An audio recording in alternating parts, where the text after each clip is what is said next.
ഞാൻ ഞാൻ ഞാനിത് എവിടാ? ഇതേതാ സ്ഥലം? എന്റെ തലയ്ക്ക് ഇതെന്താ പറ്റിയ? എന്തിങ്ങനെ വേദനിക്കുന്നേ? Good morning. എന്ത് പറ്റിട്ടേ ബേബി? എന്താ ബേബിയോ? ഏയ് അതൊക്കെ വിട്. ഡോ, ഞാനിത് എവിടാ? എന്റെ തലയ്ക്ക് എന്താ ഇതിങ്ങനെ പറ്റിയേ? ഭയങ്കരമായിട്ട് വേദനിക്കുന്നു. റിലാക്സ് മൈ ഗേൾ, ഞാൻ എല്ലാം പറഞ്ഞുതരാം. അതായത് നീ ഇപ്പൊ ഉള്ളത് ജിയോൺ മാൻഷനിലാണ്. ജിയോൺ മാൻഷനോ? എന്ത് തേങ്ങയിലാവട്ടെ, ഞാനെന്താ ഇവിടെ? ഇതുവരെ കത്തിയില്ലല്ലേ? ഞാൻ നിന്നെ കിഡ്നാപ്പ് ചെയ്തതാണ്. എന്തിന്? എനിക്ക് നിന്നെ വെള്ളണ്ടങ്ങ് ബോധിച്ചു. അപ്പൊ ഞാൻ നിന്നെ ഇങ്ങ് കൊണ്ടുവന്നു. That's it. തനിക്ക് ബോധിക്കുന്നവരെയൊക്കെ തന്റെ വീട്ടിൽ കൊണ്ടുവരുന്നതാണോ തന്റെ പണി? അങ്ങനെ എല്ലാരെയും ഒന്നും കൊണ്ടുവരില്ല. എനിക്ക് നിന്നെ അങ്ങ് പെരുത്തി ഇഷ്ടായി. അപ്പൊ ഞാൻ നിന്നെ ഇങ്ങ് കൊണ്ടുവന്നു. ഓ പിന്നെ കിഡ്നാപ്പ് ചെയ്തോണ്ടിരുന്ന താനാര്? മാഫിയ ലീഡറോ? മര്യാദ ഇങ്ങനെ തിരിച്ച് വീട്ടിൽ കൊണ്ടുവിട്ടോണം. വീട്ടിൽ പോയിട്ട് അതിനത്ര അവിടെയുള്ള തള്ളയുടെ ആട്ടും തുപ്പും കേൾക്കാനോ? മര്യാദയ്ക്ക് ഇവിടെ എങ്ങാനും കിടന്ന നിനക്ക് കൊള്ളാം. പിന്നെ നീ ചോദിച്ചില്ലേ മാഫിയ ലീഡർ ആണോന്ന്? മാഫിയ തന്നെയാ. എന്തേ, നിനക്ക് പ്രശ്നമുണ്ടോ? മിണ്ടി പോരുത് ഒരു അക്ഷരം ഇനി ഇങ്ങോട്ട്. പ്ലീസ് പ്ലീസ് എന്നെ ഒന്ന് തിരിച്ച് വീട്ടിൽ കൊണ്ടുവിടും. ഞാൻ അങ്ങനെ കാല് പിടിക്കാം. പ്ലീസ് എന്നെ ഒന്ന് കൊണ്ടുവിട്. ജയാ, ഞാൻ നിന്റെ അടുത്ത് പറഞ്ഞു വീട്ടിൽ പോകുന്നത് ഒഴിച്ച് ബാക്കി എന്തും നിനക്ക് എന്നോട് ചോദിക്കാം. ജെകെ, നീ എന്തിനാ കൊച്ചിനടുത്ത് ഇങ്ങനെ ഷൗട്ട് ചെയ്തത്? എന്തായാലും വളരെ മോശമായിപ്പോയി. എന്താടാ ആളെയാ ഇത്? നിനക്കൊന്ന് പറഞ്ഞ് സമാധാനിപ്പിക്കാൻ മേലാഞ്ഞോ? എന്തിനാണ് ഇങ്ങനെ കൊച്ചിൻ്റെ അടുത്ത് ബഹളം വെച്ചത്? ജിമിനെ, നീ ഒന്നും പറയണ്ട. യൂൻജിയെ കൊണ്ടുവന്നപ്പോഴും നീ ഇതൊക്കെ തന്നെയായിരുന്നു. ജെകെ, നീ ടോപ്പിക്ക് മാറ്റാൻ നോക്കണ്ട. എന്താണ് ഇതൊക്കെ? ആ കൊച്ചു പേടിച്ചു പോയിട്ടുണ്ട്. ഇനി എന്ത് ചെയ്യാൻ എന്റെ പ്ലാൻ? ഇത് നീ എങ്ങനെ എന്നെ കൺഫ്യൂസ് ചെയ്യും? അതൊന്ന് പറ. അതൊക്കെ ഞാൻ എങ്ങനെങ്കിലും ഒക്കെ ചെയ്തോളാം. ഇപ്പൊ ഉള്ള ടെൻഷൻ കൂട്ടാതിരുന്നാ മതി രണ്ടും കൂടെ. അത് ശരിയാ, അതിവൻ എങ്ങനെയെങ്കിലൊക്കെ ചെയ്തോളൂ. ഡാ, ഞാൻ നിന്നെ വിളിക്കാനാ വന്നത്. അപ്പോഴാ ഇവള് പറഞ്ഞ ടേനെ കാണണമെന്ന്. അതുകൊണ്ട് ഇവളെ കൂട്ടിയത്. ഇനിയിപ്പോൾ എന്തായാലും ടേനെ കണ്ടിട്ട് വലിയ കാര്യമൊന്നുമില്ല. ആ കൊച്ചു നന്നായിട്ട് പേടിച്ചിട്ടുണ്ട്. എന്തായാലും നീ ഇനി വാ. യൂഞ്ചി ഒന്ന് കാൽക്കറ്. ജെകെ, ഇനി നീ ടേന്റെ അടുത്ത് ഇങ്ങനെ എന്തെങ്കിലും പറഞ്ഞ് ഞാൻ അറിഞ്ഞ നീ കാണാൻ ശരിക്കത്തെ മുഖം. എനിക്കിപ്പോൾ കോളേജിൽ പോകാനുള്ളതുകൊണ്ടാ. ശരി, എന്നാ ഞാൻ പോവാണേ. ബൈ. എടാ അളിയാ, ഇപ്പൊ ആ പോയ സാധനം ഏതാടാ? ഇവിടെ ആദ്യം വന്നപ്പോ ഇപ്പൊ കിടക്കുന്ന തേനെക്കാട്ടിലും 10 ഇരട്ടി കഷ്ടമായിരുന്നു യൂഞ്ചിയുടെ കാര്യം. എന്നെ അലർച്ചി ആയിരുന്നടാ. ഇപ്പൊ കൊമ്പൊക്കെ എവിടുന്ന് പൊട്ടി വന്നോ എന്തോ. പറഞ്ഞിട്ട് കാര്യമില്ല, നിന്റെ ഈ സെയിം ഡൗട്ടാ. എന്തോ ചെയ്യാനാ, വേറെ വഴിയില്ല.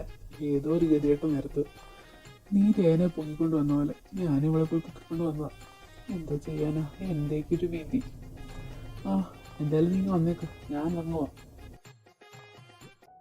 ഹായ് ആർമിസേ, എല്ലാവർക്കും സുഖമാണെന്ന് ഞാൻ വിശ്വസിക്കുന്നു. നിങ്ങൾ ആരും തെറ്റിദ്ധരിക്കരുത്, ഞാൻ യൂൻജി അല്ല. ഈ യൂണിയൻ ഹേറ്റ് സ്റ്റോറിക്കകത്തെ സ്റ്റെല്ലയാണ്. അപ്പോൾ നമ്മുടെ എഡിറ്റർ എനിക്കൊരു പണി തന്നിട്ടുണ്ട്. അപ്പോൾ അത് ചെയ്യാനായിട്ടാണ് ഞാൻ ഇവിടെ വന്നത്. അതായത് എല്ലാവരുടെയും, ഇപ്പോൾ നിങ്ങൾ കണ്ട എല്ലാവരുടെയും ഇൻട്രൊഡക്ഷൻ ഒന്ന് തരാനായിട്ട്. അതിനു മുമ്പേ കഴിഞ്ഞ ബോണസ് പാർട്ടിൽ എൻ്റെ അടുത്ത് ഒരാൾ ചോദിച്ചിട്ടുണ്ടായിരുന്നു എനിക്ക് എന്ത് പിള്ളേരാണ്, അവരുടെ പേര്, അങ്ങനത്തെ കുറച്ച് കാര്യങ്ങളൊക്കെ. അപ്പോൾ പേരെന്ന് വെച്ച് കഴിഞ്ഞാൽ അതിങ്ങനെ പേര് ഇത് ജെൻഡർ എന്ന് പറയണല്ലേ. എനിക്ക് 2 ആമക്കളും 1 പെണ്ണുമാണ്.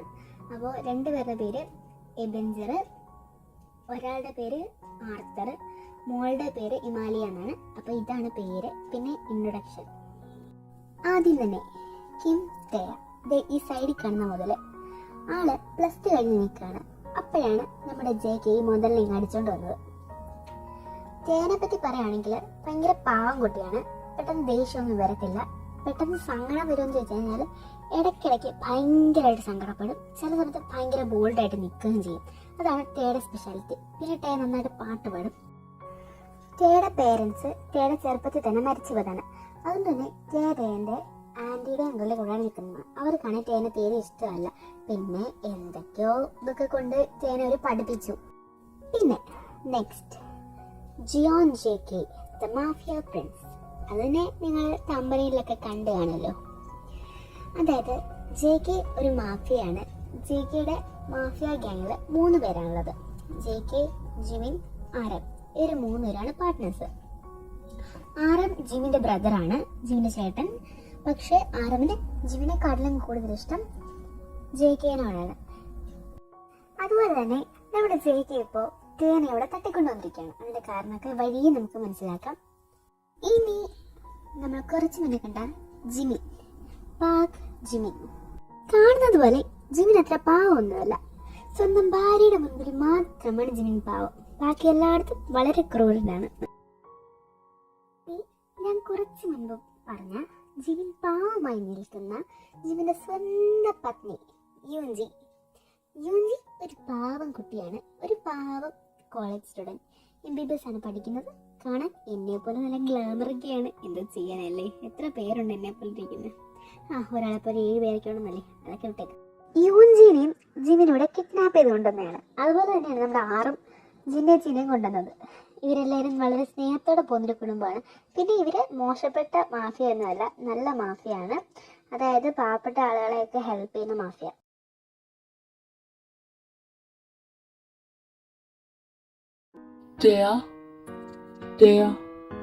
നീ എന്താ ഫുഡൊന്നും കഴിക്കാത്തെ? സെവൻസ് ഒക്കെ പറഞ്ഞു നീ രാവിലെ മുതലൊന്നും കഴിച്ചിട്ടില്ലെന്ന്. എന്തു പറ്റി? അത് പിന്നെ എനിക്ക് ഫുഡൊന്നും വേണ്ടാഞ്ഞിട്ടാ. അതെന്നാ നിനക്ക് ഫുഡൊന്നും വേണ്ടാത്ത? എന്താ ഫുഡിനൊന്നും ടേസ്റ്റ് ഇല്ലേ? ടേസ്റ്റ് ഇല്ലെങ്കിൽ അത് പറ, നമുക്ക് വേറെ വെക്കാം. അല്ല, അതൊന്നും കുഴപ്പമില്ല. പക്ഷെ എനിക്ക് നീ എന്നെ വല്ലാണ്ടങ്ങ് ദേഷ്യം പിടിപ്പിക്കുന്നുണ്ട്. എന്താ നിന്റെ പ്രശ്നം? എന്താന്ന് പറ. എനിക്കറിയണം നിങ്ങൾ എന്തിനാ എന്നെ ഇവിടെ കൊണ്ടുവന്നത്. ഞാൻ എന്താ ഇവിടെയെന്നും എന്തിനാ നിങ്ങൾ ആരാ? എനിക്കതൊന്നും അറിയില്ല. പ്ലീസ് എന്തെങ്കിലും ഒന്ന് പറഞ്ഞതാ. ഹോ, ഇതായിരുന്നു നിന്റെ പ്രശ്നം. ശരി, ഞാൻ നിനക്ക് എല്ലാം പറഞ്ഞു തരാം. ഞാൻ ജിയോൺ JK, the great mafia Prince. കേട്ട് കാണുമല്ലോ ന്യൂസിലൊക്കെ. പിന്നെ നിന്നെ ഇവിടെ കൊണ്ടുവന്നിരിക്കുന്നത്, എനിക്ക് നിന്നെ ഒരുപാട് ഇഷ്ടപ്പെട്ടു. നിന്നെ ഫസ്റ്റ് കണ്ടപ്പോൾ തന്നെ എനിക്ക് നിന്നെ വല്ലാണ്ടങ്ങ് ഇഷ്ടപ്പെട്ടു. നിന്നെ കല്യാണം കഴിക്കണം എനിക്ക്, അതുകൊണ്ടാണ് നിന്നെ ഇവിടെ കൊണ്ടുവന്നിരിക്കുന്നത്. കല്യാണം കഴിക്കുന്നതോ? തനിക്കെന്താണോ ഭ്രാന്താണോ?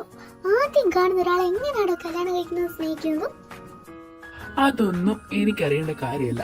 പിന്നെ ഇന്ന് നമ്മുടെ ഫസ്റ്റ് നൈറ്റ് ആണ്. സോ എന്റെ തേമോളും മര്യാദയ്ക്ക് മിണ്ടാതിരുന്ന വേറെ പ്രശ്നങ്ങളൊന്നുമില്ല.